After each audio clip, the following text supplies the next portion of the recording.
लेकर के आए हैं, जिससे रिलेटेड हम 40 क्वेश्चन, इम्पोर्टेंट क्वेश्चन जो कि आपके कंपटीशन में भी आ सकते हैं, वो लेकर के आए हैं। तो स्टार्ट करते हैं, चलिए वीडियो स्टार्ट करते हैं। इसी पहला क्वेश्चन है, ब्लड ग्रुप की खोज किसने की थी? तो ब्लड ग्रुप की खोज कार्ल लैंडस्टीनर ने की थी।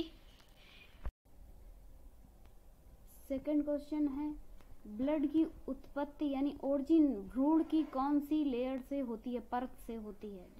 जो एम्ब्रियो होता है उसकी कौन सी लेयर से होती है? तो इसका आंसर है मीजोडर्म। थर्ड क्वेश्चन है, लाल रुधिर कणिकाओं के प्लाज्मा में विशेष प्रकार की प्रोटीन के संबंध को क्या कहते हैं?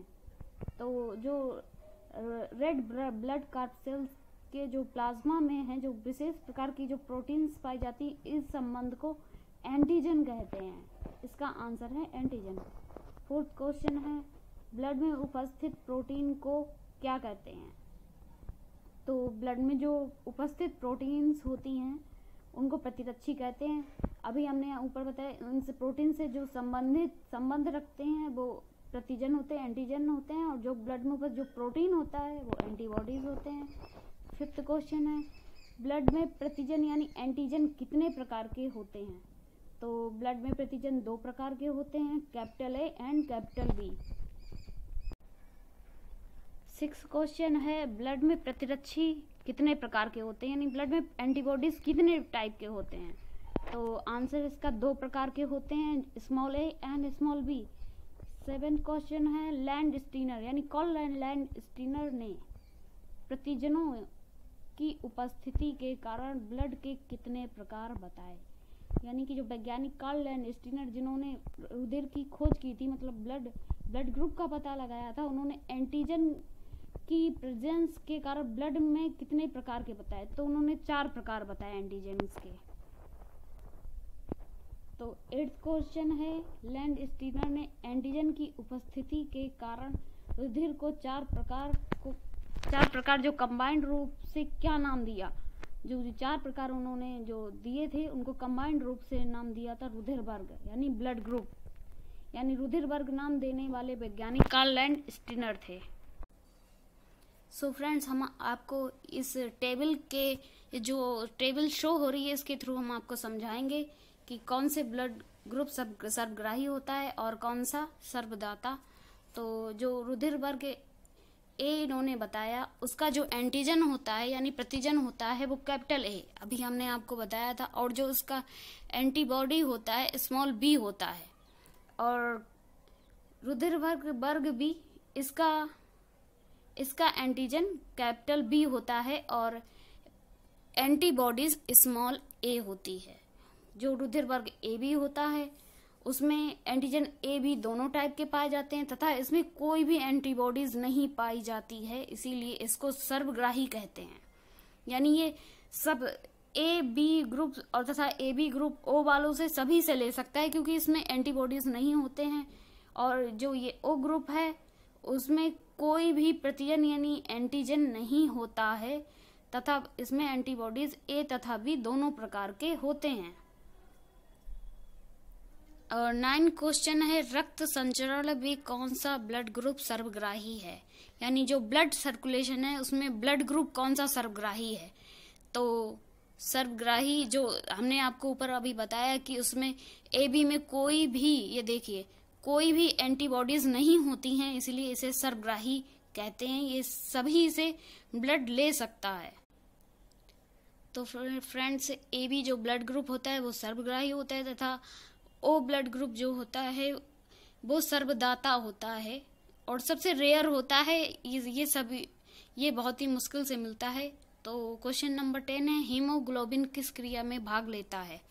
तो हीमोग्लोबिन जो है वो श्वसन क्रिया में भाग लेता है, जिसे रेस्पिरेशन कहते हैं। और 11 क्वेश्चन है, किस ब्लड ग्रुप का मनुष्य सर्वाधिक दाता होता है? अभी हमने आपको बताया सर्वाधिक दाता यानी सर्वदाता, मतलब कौन सा ब्लड ग्रुप है जो सभी को दे सकता है? तो इसका आंसर है ओ ब्लड ग्रुप। अभी हमने आपको सारणी में समझाया था ऊपर टेबल में। 12 क्वेश्चन है, आयतन के आधार पर ब्लड में प्लाज्मा की मात्रा होती है। आयतन के आधार पर ब्लड में प्लाज्मा की मात्रा 60% होती है। 13 क्वेश्चन है, रुधिर में कौन सी प्रोटीन उसे थक्का बनाने में सहायक होती है। मतलब ब्लड में कौन सी प्रोटीन होती है जो ब्लड की क्लॉटिंग यानी ब्लड का जो रुधिर का थक्का यानी ब्लड का जो होता है थक्का जमाने में सहायक होती है। तो इसका आंसर है फाइब्रिनोजिन, जो कि थ्रोम्बिन में बदल करके जो थ्रोम्बिन में बदलता है, इसके बाद ब्लड का थक्का जमता है, तो थ्रोम्बिन भी इसका आंसर है। 14 क्वेश्चन है, ब्लड किस प्रकार का ऊतक यानी टिश्यू है। तो ब्लड जो है वो तरल संयोजी ऊतक है यानी फ्लूइड कनेक्टिव टिश्यू। 15 क्वेश्चन है, प्रत्येक मनुष्य का ब्लड प्रत्येक मनुष्य को नहीं दिया जा सकता, ये किसने पता लगाया था। तो हमने आपको बताया कि ब्लड ग्रुप की खोज कार्ल लैंडस्टीनर ने की थी, तो इसका आंसर लैंडस्टीनर ही है। 16 क्वेश्चन है, ऐसा कौन सा ब्लड ग्रुप है जो व्यक्ति को केवल अपने ही वर्ग का ब्लड संचरित किया जा सकता है। तो ऊपर टेबल में हमने फ्रेंड्स आपको समझाया था कि जो ओ ब्लड ग्रुप है वो सर्वदाता तो है लेकिन सर्वग्राही नहीं, वो सिर्फ अपने ही ब्लड ग्रुप का ब्लड ले सकता है, यानी कि इसका आंसर है ओ ग्रुप, क्योंकि इसमें एंटीजन ए तथा बी दोनों पाए जाते हैं और एंटीबॉडीज नहीं होते हैं, कोई भी एंटीबॉडीज नहीं होती हैं। 17 क्वेश्चन है, एक मनुष्य का ब्लड ग्रुप ओ है, उसे कौन सा ब्लड ग्रुप दिया जा सकता है। तो इसका आंसर है ओ ब्लड ग्रुप, क्योंकि ओ वाले को ओ का ब्लड ग्रुप ही दिया जा सकता है। 18 क्वेश्चन है, ब्लड सर्कुलेशन यानी रुधिर परिसंचरण की खोज करने वाले वैज्ञानिक का नाम है। इसका आंसर है विलियम हार्वे। 19 क्वेश्चन है, थ्रोम्बिन सहायता करता है ब्लड का थक्का बनाने में। हमने आपको ऊपर अभी बताया था कि जो ब्लड की जो क्लॉटिंग होती है यानी जो खून का जो थक्का जमता है वो फाइब्रिनोजिन जो प्रोटीन होता है वो थ्रोम्बिन में चेंज होकर के फिर ब्लड का थक्का बनाता है। तो थ्रोम्बिन जो है ब्लड का थक्का बनाने में सहायक होता है। 20 क्वेश्चन है, ब्लड का रंग लाल होता है, किस वजह से होता है। तो ब्लड का रंग जो है वो हीमोग्लोबिन के कारण लाल होता है। और 21 क्वेश्चन है, मानव शरीर में ब्लड की मात्रा शरीर के भार का कितने प्रतिशत होता है। तो मानव शरीर जो ह्यूमन बॉडी है उसमें ब्लड की मात्रा शरीर के भार का 7 से 8% होता है। इसका आंसर 7 to 8% है। 22 क्वेश्चन है, ब्लड के प्लाज्मा में उपस्थित सेल्स को क्या कहते हैं। जो ब्लड के जो प्लाज्मा में उपस्थित सेल्स को रुधिराणु यानी ब्लड कार्प सेल्स कहते हैं। 23 क्वेश्चन है, ब्लड उसके उत्पादक ऊतकों एंड इनकी अनियमितताओं का अध्ययन किस शाखा में किया जाता है। तो इसका आंसर है रुधिर विज्ञान, जिसे हेमेटोलॉजी कहते हैं। 24 क्वेश्चन है, ब्लड का कितने प्रतिशत भाग रुधिराणुओं यानी ब्लड कार्प सेल्स का बना होता है। तो ब्लड का जो होता है 45% ब्लड कार्प सेल्स का बना होता है, ब्लड का भाग 45%। 25 क्वेश्चन है, ब्लड में रुधिराणुओं यानी ब्लड कार्प सेल्स के भाग को क्या कहते हैं। इसका आंसर है हेमाटोक्रिट। 26 क्वेश्चन है, रुधिराणु कितने प्रकार के होते हैं तथा इनके नाम। इसका आंसर है रुधिराणु यानी ब्लड कार्प सेल्स जो होती हैं वो 3 प्रकार की होती हैं, लाल रुधिराणु, श्वेत रुधिराणु एंड प्लेटलेट्स, यानी red blood corpuscles and white blood corpuscles and platelets को थ्रोम्बोसाइट्स भी कहते हैं। 27 क्वेश्चन है, रुधिराणु का निर्माण कहाँ होता है, यानी ब्लड कार्प सेल्स का निर्माण कहाँ होता है। तो इसका जो निर्माण होता है लाल अस्थि मज्जा यानी रेड बोन मैरो में होता है। हड्डियों में के बीच में जो बोन मैरो होता है उसमें होता है ब्लड कार्प सेल्स का निर्माण। 28 क्वेश्चन है, लिम्फोसाइट्स की खोज किस वैज्ञानिक ने की थी। तो लिम्फोसाइट्स जो हैं वो भी ब्लड कार्प सेल्स के अंतर्गत ही आती हैं, ये उनका टाइप है। तो इसका आंसर है एमिल वॉन बेहरिंग। इन्होंने 1891 में लिम्फोसाइट्स की खोज की थी और इस खोज के लिए इन्हें नोबेल पुरस्कार से सम्मानित किया गया।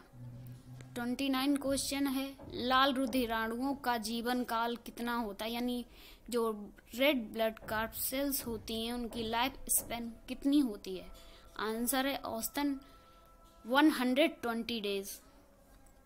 30 क्वेश्चन है, ब्लड प्लेटलेट्स का जीवन काल कितना होता है?